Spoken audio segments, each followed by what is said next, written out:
Daniel Cousin, bonjour. Bonjour. Alors on se retrouve ici, on va dire pour vous, après quelques semaines un petit peu mouvementées. Vous avez fait beaucoup l'actualité. Après 3 années en tant que manager des Panthères, vous avez fait 10 mois à la tête de la sélection. L'aventure s'est récemment terminée pour vous dans les circonstances qu'on connaît. Mais déjà, avant de parler un petit peu de tout ce qui s'est passé, comment vous sentez-vous actuellement? Je me sens très bien. Je me sens très bien. Un peu déçu, bien sûr, sur le plan sportif, que l'équipe nationale ne soit pas qualifiée pour la CAN en Égypte. Mais sur un plan de vue personnel, très content. Très belle expérience. Et comme je suis un jeune entraîneur, commencer par le poste des sélectionneurs, c'était fabuleux. Et j'espère que des expériences comme ça, il y en a d'autres par la suite. Alors, comment est-ce que vous avez vécu cette expérience à la tête des Panthères du Gabon? Très bien. Au début, c'était un peu difficile parce qu'il y a des joueurs avec qui j'ai joué, c'est normal. Ouais. On avait une proximité et c'était pas facile de faire passer un message, mais ça a duré peut-être 3-4 jours. Après, voilà, on se met dans la peau d'un entraîneur et on oublie tout ce qui se passe et on fait en sorte que les joueurs adhèrent et surtout les cadres puissent, sur qui on peut s'appuyer pour essayer de faire passer un message. Alors, vous l'avez dit, il y a eu certes des débuts un petit peu difficiles avec des joueurs, mais même avant en fait votre nomination, il y a une espèce d'un petit peu d'imbroglio autour de votre nomination parce que la fédération avait annoncé un duo avec Pierre Obama. Finalement, ça s'est pas fait. Comment est-ce que ça s'est passé un petit peu tout ça? Est-ce que vous pouvez nous dire un petit peu, nous éclaircir cette situation-là? Tout simplement parce que Pierre Obama a refusé. Il a pris une semaine de réflexion. Ouais. Il était aussi tombé malade, hein. Il avait eu une grosse grippe, donc il m'a dit clairement, je l'ai eu au téléphone, qu'il n'avait pas envie de relever le défi. Et voilà, donc il y a eu pas mal d'incompréhension parce que la fédération l'avait annoncé coach alors qu'il n'avait pas été concerté.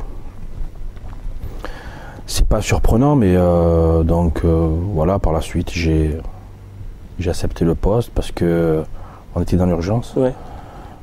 L'équipe allait très mal et il fallait trouver un sélectionneur pour terminer les éliminatoires parce que Camacho venait d'être limogé. J'ai accepté. Alors justement, avant vous étiez manager, ouais. Vous connaissiez l'environnement autour de la sélection, vous avez aussi travaillé avec José Antonio Camacho. Vous l'avez dit, les éliminatoires ont très mal commencé, là il fallait un petit peu jouer le rôle de pompier. Ouais. Est-ce que c'était pas, on va dire, une mission quasiment impossible vu tout le contexte autour de la sélection? C'était pas, pour moi, c'était réalisable si j'avais l'appui des dirigeants en fait. Ouais. Je l'ai pas eu, donc la tâche devenait très compliquée. Parce qu'un projet de jeu, je vais vous parler en termes footballistiquement parlant, un projet de jeu, un projet sportif, ça se fait pas en claquant des doigts. Voilà, donc il faut du temps et il faut que les joueurs et les dirigeants arrivent à comprendre dans quelle direction je veux partir. Et malheureusement, le temps était très court. Et je les ai eus pratiquement que 3 semaines. Et c'était en octobre, novembre et après en mars. Donc la tâche était très délicate. Mais je le savais, dès le départ, je le savais. Je me voyais plutôt travailler sur du long terme au Gabon parce que j'avais quand même fait plus de 3 ans manager. Et malheureusement, pour des raisons, leurs raisons à eux, ils ont préféré arrêter l'aventure. Mais ça reste une bonne expérience. Si c'était à refaire, je le referais. Vous le referez? Ouais. Alors, comment expliquer qu'une fédération et le ministère vous nomment et que derrière, ils ne vous appuient pas, ils ne vous donnent pas, on va dire, peut-être les moyens de pouvoir aller chercher cette qualification? C'est un peu contradictoire. C'est incompréhensible, en fait. Je pense qu'à un moment donné, on n'a pas affaire à des gens qui connaissent le football, c'est tout. On peut nommer quelqu'un, mais après, moi, je connais les clés de la réussite parce que par rapport à mon expérience européenne, parce que toute ma carrière je l'ai faite en Europe, 98% parce que j'ai terminé un peu au Gabon, mais je voulais m'appuyer sur mon vécu pour le transférer aux dirigeants gabonais qui puissent m'aider à mettre les joueurs dans les meilleures conditions. Et ils n'ont pas trouvé ça, disons, correct ou disons pour eux normal que je puisse être exigeant envers eux pour justement atteindre nos objectifs. C'est parce qu'ils ont une vision différente de la mienne, c'est tout. ils m'ont vu en tant que manager, j'étais une personne, mais quand je suis passé sélectionneur, j'étais une autre personne. Forcément. Parce que maintenant j'avais du pouvoir, enfin j'aurais voulu avoir du pouvoir pour pouvoir mettre des vraies choses en place et que l'équipe nationale ressemble à une vraie équipe professionnelle. Ils l'ont pas vu sous cet angle-là, c'est tout. Hein. Mais est-ce que vous vous dites pas des fois, si ça avait été un entraîneur étranger, parce qu'ils vous ont peut-être considéré comme un entraîneur local, vous auriez eu davantage de pouvoir ou de prérogatives? Ben non, parce que j'ai été nommé manager sous l'ère Costa, et Georges, que j'appréciais beaucoup, avait aussi des difficultés. Les mêmes problèmes. Ben, il avait des problèmes. Donc c'est plus une question d'entraîneur, c'est une question de mettre des vraies personnes autour de l'équipe, que ce soit la fédération ou le ministère, pour soutenir l'entraîneur. Dans ce poste-là, au Gabon, on se retrouve livré à soi-même. Et Georges Costa l'a vécu, Camacho encore pire, parce que lui, il avait cette barrière de la langue. Et le fait qu'ils ne connaissaient pas l'Afrique du tout, mais ce n'est pas vraiment leur faute, parce que ce ne sont pas des gens, moi j'ai pas peur de le dire, ce ne sont pas des gens qui ont postulé, c'est des gens qu'on a appelés pour entraîner l'équipe, donc c'est différent. Il y a un profil particulier. Je pense que tu le sais très bien, en Afrique, il faut un profil à la Renard, voilà, pour des mecs qui s'investissent à Alain Giresse ou Claude Leroy, qui s'investissent à 500% dans leur travail. Malheureusement, on n'arrive pas à comprendre ça, nous, au Gabon.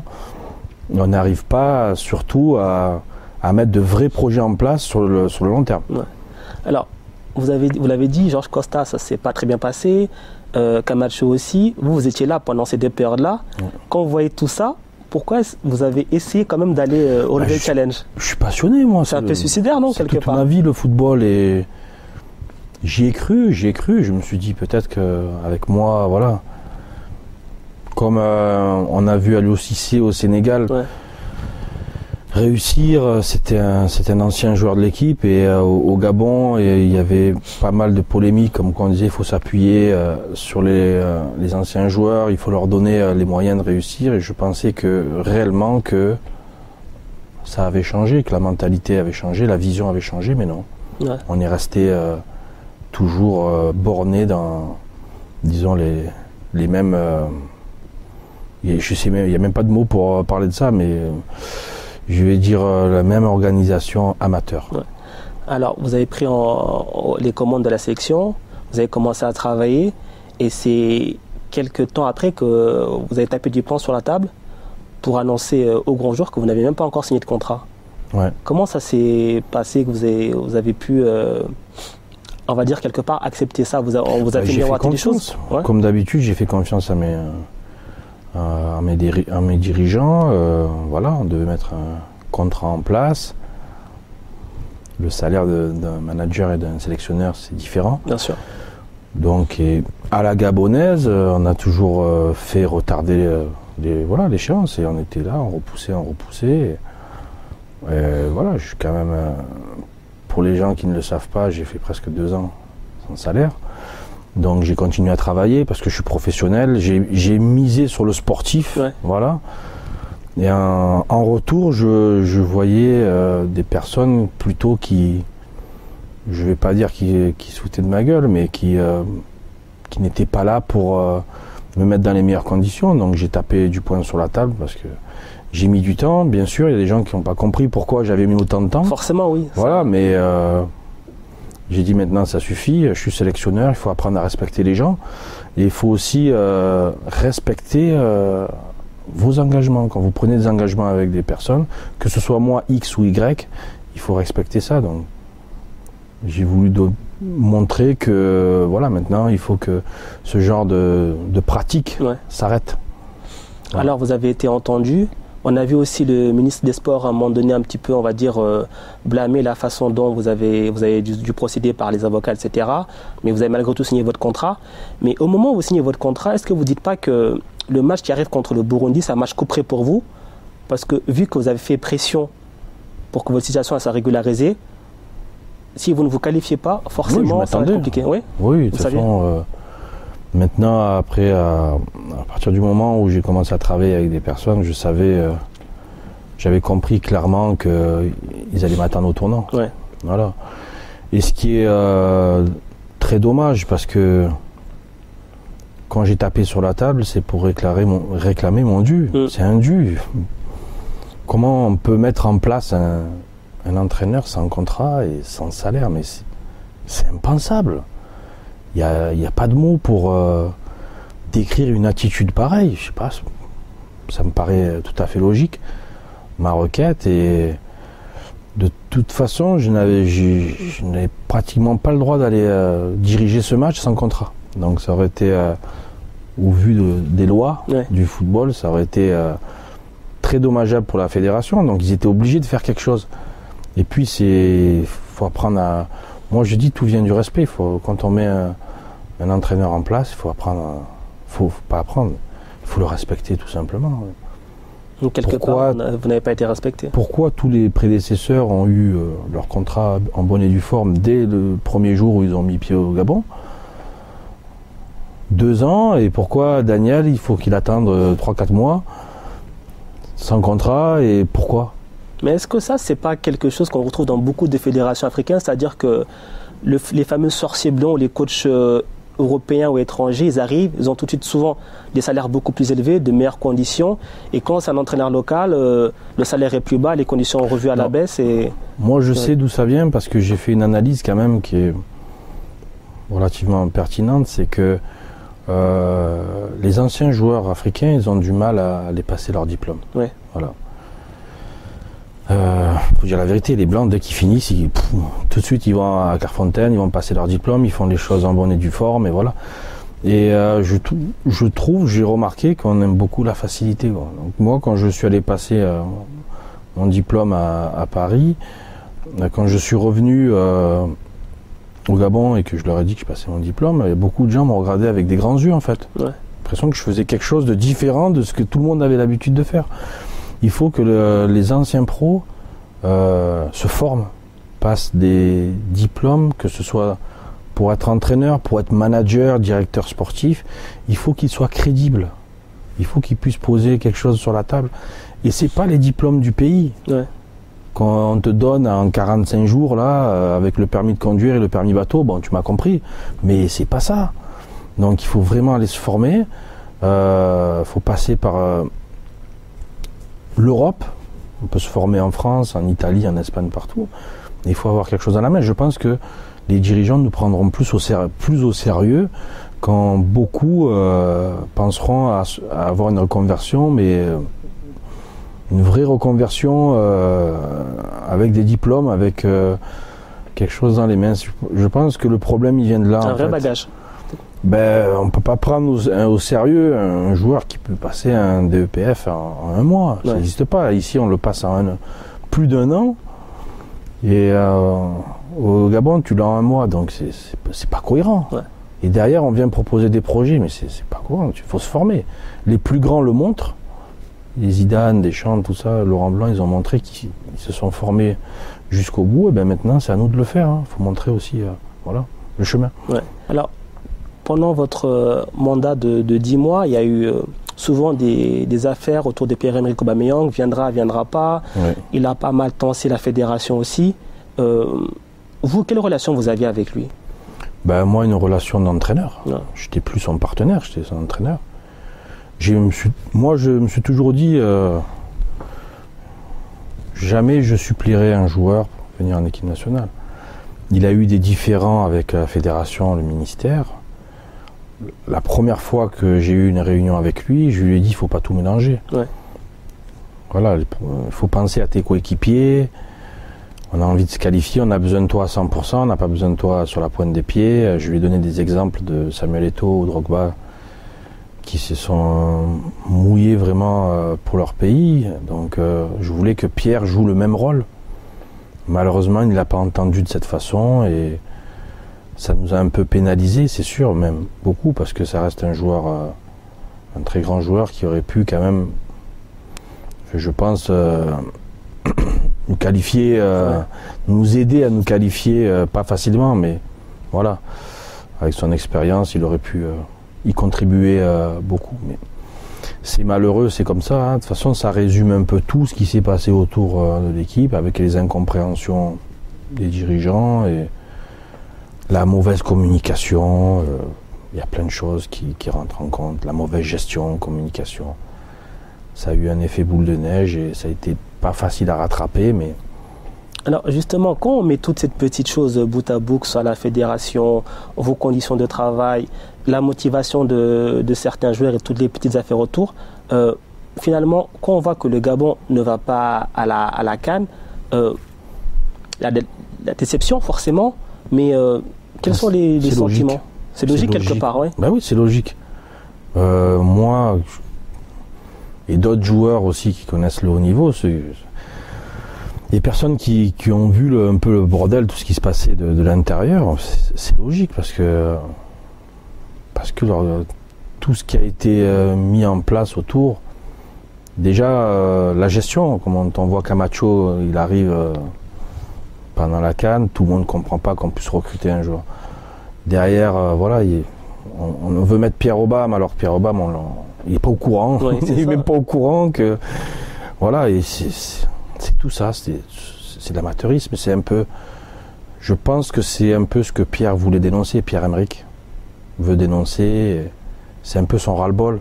Il arrive à un âge, je peux comprendre, moi aussi quand j'étais au Mans, à Lens, j'ai boudé la sélection. Je peux comprendre parce qu'il est à un tel niveau, il vient pas pour régresser, normalement il vient pour apporter et progresser. C'est quelque chose que des fois le grand public ne comprend pas, qu'un joueur ne réponde pas à l'appel à la sélection, mais... Voilà, quand il répond pas, il faut déjà essayer de comprendre pourquoi, ouais. Et la plupart du temps, c'est les mêmes raisons en fait. C'est trop amateur, un joueur qui joue à Arsenal, il doit être dans les mêmes conditions, voilà. Tout le projet que moi j'ai mis en place, c'est justement pour améliorer les conditions des joueurs, faire en sorte qu'ils arrivent en équipe nationale, ils soient gonflés à bloc. Et il ne faut pas qu'ils arrivent en nationale, qu'on commence à parler d'argent. Il y a aussi l'épisode de l'avion pour aller au Soudan du Sud, notamment quand on parle de conditions. Oui, c'est tout ça. Les choses qui sont faites à la dernière minute, après souvent c'est des guerres en interne, c'est entre fédération, ministère, tout le monde se tire dans les pattes. Ouais. Donc maintenant, qui connaissent les réseaux sociaux, ils se servent des réseaux sociaux pour descendre les gens. Je trouve ça stupide, parce qu'il y a des choses qui doivent rester... En interne. Voilà. Maintenant, il y a tout qui sort sur les réseaux sociaux, parce que les gens, ils veulent se venger. Des fois, c'est des gens qui travaillent dans la même institution, c'est quand même impressionnant. Donc quand tu vois ça, et que toi, tu es Arsenal, tu te dis, mais attends, qu'est-ce que je fais là? C'est normal, sa réaction. Après, je lui ai demandé de faire l'effort de faire abstraction sur tout ça, mais c'est pas facile. C'est pas facile et voilà. Mais j'aurais voulu un peu plus d'implication de sa part et qui joue vraiment son rôle de leader. Ouais. Voilà, et il n'a pas joué comme moi je l'aurais voulu, pour ses raisons, hein, il a ses raisons. Voilà, maintenant. La page est tournée, voilà, il faut passer à autre chose. Alors, il y a au Gabon à la sélection, mais il y a aussi le championnat local. Vous avez eu l'occasion de voir un petit peu comment ça se passait. Là, ça reprend un petit peu. Quelque part, est-ce que ce n'est pas tout le football gabonais dans son ensemble qui est malade? Une sélection, elle s'appuie sur son championnat. Quand on a un championnat inconstant, voilà, à un moment donné, même au niveau des joueurs, on n'a pas beaucoup de choix. Pratiquement, j'avais que deux joueurs locaux. Ouais. C'était Bitseki et Louafilou. Et voilà, c'est pas normal. Il faut faire en sorte qu'on ait un championnat constant, faire en sorte que les clubs respectent les joueurs aussi, respectent leur engagement et se penchent sur la formation, parce qu'il y a des clubs qui n'ont pas de centre de formation. C'est incroyable. En 2019, ouais.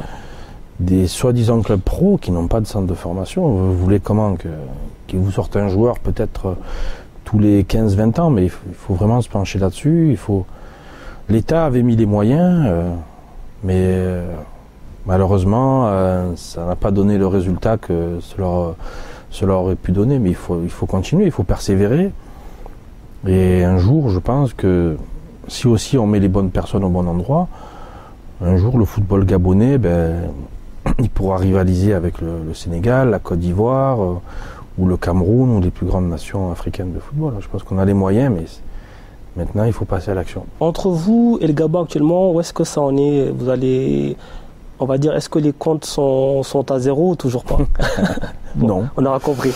Non, parce que ils sont pas à zéro. Mon contrat ça va être assez surprenant ce que je vous dis, mais mon contrat de sélectionneur n'a pas été honoré encore. Donc, Du tout.